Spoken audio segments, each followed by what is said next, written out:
এক বুড়ি ছিল, তার নাম ছিল বিনা পানি। তার দুই ছেলে ছিল।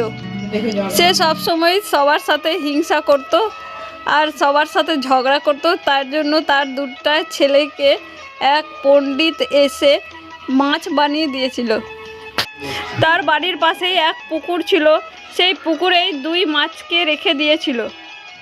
জলে মাছগুলোকে বুড়ি সব দিন খেতে দিতে যায়, আর সেই বুড়িটি উপায় বের করতে থাকে যে কিভাবে মাছগুলোকে তার ছেলে রূপে আবার ফিরিয়ে আনবে। একদিন বুড়ির এলাকায় শাকচুন্নি চলে এসেছিল। সেগুলো হলো মাছখোর শাকচুন্নি। তারা সব পুকুরের মাছ খেয়ে ফেলে। সেই জন্য বুড়ি মাছগুলোকে ধরতে যায় আর নিজের বাড়িতে নিয়ে এসে রাখবে, কারণ মাছ দুটোই ছিল তার ছেলে। যেই মাছগুলোকে ধরতে যাবে শাকচুন্নি, অমনি বুড়ি দুই মাছ নিয়ে পালিয়ে যায়।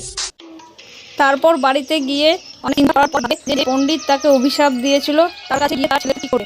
তখন পণ্ডিতের কাছে গেল তার এক বান্ধবীর সাথে।